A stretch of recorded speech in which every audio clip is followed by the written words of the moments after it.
এ নিয়ে আরও জানাতে সাততলা বস্তি থেকে যুক্ত হয়েছেন সহকর্মী রাব্বি হোসেন। রাব্বি, কিভাবে আগুনের সূত্রপাত হয়েছে সে ব্যাপারে কিছু জানা গেছে কিনা? এছাড়া জানাবেন ক্ষয়ক্ষতি সম্বন্ধে কি তথ্য আছে আপনার কাছে? নাফি, নগরীর মানুষ যখন ভোররাতে সেহরি খাওয়ার জন্য উঠেছে বা সেহরি খাওয়ার প্রস্তুতি নিচ্ছে, এই সাততলা বস্তিতে, মহাখালী সাততলা বস্তির বাসিন্দারা যখন সেহরি খাওয়ার প্রস্তুতি নিচ্ছে, ঠিক তখনই ধাউ ধাউ করে আগুন জ্বলে উঠে এই সাততলা বস্তিতে। এখানে প্রায় অসংখ্য ঘর রয়েছে, তার মধ্য থেকে প্রায় অর্ধশতাধিকের মতো ঘর এখানে আগুনে পুড়ে গিয়েছে। এখানকার যারা বাসিন্দা রয়েছে তারা প্রত্যেকেই নিম্ন মধ্যবিত্ত শ্রেণীর মানুষ। তাদের সম্বল, সহায় সম্বল যা ছিল সব কিছুই পড়ে গিয়েছে এবং তারা বলছেন এখানকার শর্ট সার্কিট থেকে, অর্থাৎ এখানে বৈদ্যুতিক একটি ট্রান্সমিটার রয়েছে, সেই ট্রান্সমিটারে এই শর্ট সার্কিটের কারণেই তাদের মূলত আগুনের সূত্রপাত। তারা বলছেন এখানকার, যদিও ফায়ার সার্ভিস এখনও পর্যন্ত নিশ্চিতভাবে তারা বলতে পারেননি কেন আগুন লেগেছে বা কিভাবে আগুন লেগেছে। এবং এখানকার যারা বাসিন্দা রয়েছেন তাদের যেই মাল সাবানাগুলো রয়েছে বা তাদের যে সামান রয়েছে সব কিছুই কিন্তু পুড়ে গিয়েছে, একেবারে ছাই হয়ে গিয়েছে। এখানে অনেকে ঘুমন্ত অবস্থায় ছিল, তারা কোনো রকমে তাদের জীবনটুকু বাঁচিয়ে নিয়ে তারা এই স্থান ত্যাগ করতে পেরেছেন, সরে যেতে পেরেছেন।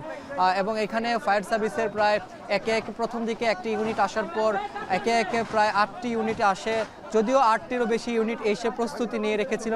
তারপরে সেখানে 8টি ইউনিটের প্রায় 2 ঘন্টারও বেশি সময় চেষ্টায় এই আগুন নিয়ন্ত্রণে আনে। শুধু ফায়ার সার্ভিস নয়, আশেপাশে যারা স্থানীয়রা ছিলেন তারাও কিন্তু তাদের সঙ্গে অংশ নিয়েছেন এই আগুন নিয়ন্ত্রণে আনার জন্য। এবং সকালে যখন সূর্যের আলো ফুটেছে তখনই আসলে এই বিভৎস যে দৃশ্য আগুনের সেটি প্রকাশ পেয়েছে এবং সেটি যে পুরো একেবারে ছাই হয়ে গিয়েছে সেই দৃশ্যই আমরা আসলে দেখতে পাচ্ছি। এবং এখানকে অনেকে রয়েছেন, অনেকের সহায় যে সম্বল রয়েছে সব কিছু হারিয়েছেন। যেহেতু নিম্ন মধ্যবিত্ত শ্রেণীর মানুষের বসবাস এখানে, সেক্ষেত্রে তাদের অল্প কিছু পরিমাণ ক্ষয়ক্ষতি হলেই সেটা অধিক পরিমাণ হয়ে যায়। এবং অধিকাংশ মানুষ এখানে রিক্সা চালক, শ্রমিক, তারা বলছেন যে প্রায় প্রতি বছরই তাদের কোনো না কোনো অংশে এই করাল বস্তি, এই দুঃখিত এই সাততলা বস্তির যে অংশ, কোনো না কোনো অংশ সেটি পুড়ে যায় কোনো এক কারণবশত। তারা আসলে আদৌ জানেন না যে কী কারণে আসলে এখানে বারবার এই বস্তিতে আগুন লাগে আর কীভাবে যে তারা এখন আবার নতুন করে ঘুরে দাঁড়াবেন সে বিষয়টি অনেকের কাছে ধোঁয়াশা। এবং অনেকের আতঙ্কে রয়েছে এখনও যে তাদের যেই সম্বল ছিল সেটি বারবার তাদেরকে এই আগুনের কাছে বা আগুনে লেগে তাদের ক্ষয়ক্ষতি হচ্ছে। এখানে অনেকে তাদের সামান্য যে অংশটুকু বেঁচে আছে, টিন রয়েছে, সেগুলো বাঁচিয়ে আবার নতুন করে ঘুরে দাঁড়াতে পারবেন কিনা এ বিষয়েও তারা শঙ্কা জানিয়েছেন।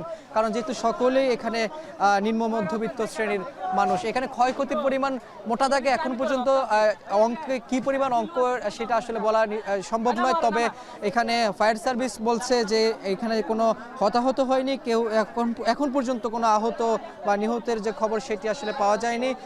তার মানে ফায়ার সার্ভিস এই বলেছে যে তাদের একটি তদন্ত কমিটি গঠন করা হবে এবং কি পরিমাণ ক্ষয়ক্ষতি হয়েছে, কতটি ঘর রয়েছে সে বিষয়টি তারা নিশ্চিতভাবে এখন পর্যন্ত ফায়ার সার্ভিসের কর্মকর্তারা বলতে পারেননি। তবে এখানকার যারা বাসিন্দা রয়েছেন তারা বলছেন এখানে প্রায় অর্ধশতাধিক ঘর রয়েছে যেগুলো পুড়ে গিয়েছে, পুড়ে একেবারে ছাই হয়ে গেছে। আমি এখন যেখানে দাঁড়িয়ে আছি এই জায়গাটি একেবারে ছাই, অর্থাৎ আমি ছাইয়ের উপরেই দাঁড়িয়ে আছি, পুড়ে যাওয়া ঘরের উপরে দাঁড়িয়ে আছি এই সাততলা বস্তির থেকে। আমার কাছে এই ছিল সবশেষ খবর।